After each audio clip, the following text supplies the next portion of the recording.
அனைவருக்கும் வணக்கம். ரத்தம் நம் உயிர் யூடியூப் சேனல் மூலமாக உங்களை சந்திப்பதில் மகிழ்ச்சி அடைகிறேன்.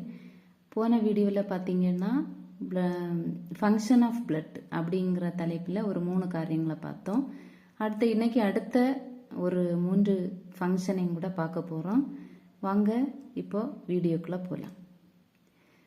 4வது பார்த்தீங்கன்னா transport of hormones and enzymes, அதாவது ஹார்மோனையும் என்சைம்ஸையும் கடத்தும் செயல்.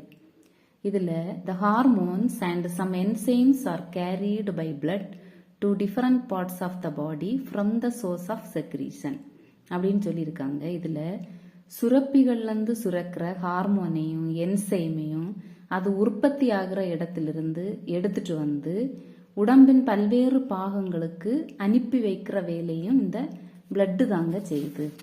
திரும்ப 5வது பார்த்தீங்க அப்படின்னா ரெகுலேஷன் ஆஃப் வாட்டர் பேலன்ஸ், அதாவது நீரேற்றமாக வைக்கும் செயல். இதில் blood is help in the regulation of water content of the body, அதாவது நம்ம உடம்புக்கு தேவையான நீர் சத்தை கண்ட்ரோல் பண்ணுவதும் இந்த பிளட்டு தாங்க. அதனால நம்ம ஒரு நீர் இழப்பு இல்லாமல் அனுதினமும் நம்ம வாழ்றதுக்கு இந்த ரெகுலேஷன் ஆஃப் வாட்டர் பேலன்ஸ் என்கிற ஃபங்க்ஷன் நமக்கு ரொம்ப ஹெல்ப் பண்ணுது.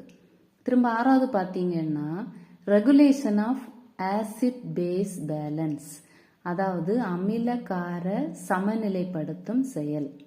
இதில் plasma proteins and haemoglobin act as buffers and help in regulation of acid base balance.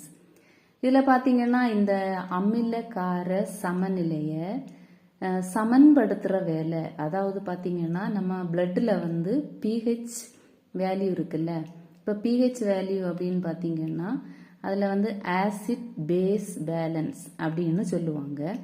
இதில் நியூட்ரல் பார்த்தீங்கன்னா 7 இருக்கும். 7க்கு கீழே, அதாவது பிலோ த 7 ஆயிடுச்சுன்னா ஆசிட் அப்படின்னு சொல்லுவாங்க. எபோவ் த 7 ஆயிடுச்சுன்னா பேஸ் இல்லைன்னா அல்கலி அப்படின்னு சொல்லுவாங்க. இந்த ஆசிட் பேஸ் பேலன்ஸை கண்ட்ரோல் பண்ணுறதும் நம்ம பிளட்டு தான். அதனால தான் நம்ம ஒரு கண்ட்ரோல் ரெகுலேஷனில் ஒவ்வொரு நாளும் நம்ம வாழ முடியுது. திரும்ப அடுத்தது பார்த்தீங்கன்னா ரெகுலேஷன் ஆஃப் பாடி டெம்பரேச்சர், அதாவது உடல் சூட்டை கட்டுப்படுத்தும் செயல். இதில் blood is responsible for maintaining the thermoregulatory mechanism in the body, அதாவது நம்ம உடம்புக்கு ஒரு நார்மல் ஹீட் ஒன்று இருக்குங்க. அதுதான் பார்த்தீங்கன்னா 37 டிகிரி சென்டிகிரேட். இதில் இந்த ஹீட்டை மெயின்டைன் பண்ணுற வேலையை இந்த பிளட்டு தான் செய்யுது. அதனால தான் நம்ம ஒரு நம்ம பாடிக்குங்கிற ஒரு நார்மல் ஹீட்டை இந்த பிளட்டு மெயின்டைன் பண்ணுறதுனால ஒவ்வொரு நாள் நம்ம நார்மல் ஒரு சூடு நமக்கு கிடைக்குது. ஓகேயா? ஓகே ஃப்ரெண்ட்ஸ், இந்த ஒரு 2-3 ஃபங்க்ஷனை பற்றி இன்னைக்கு சொல்லி இருக்கிறோம்.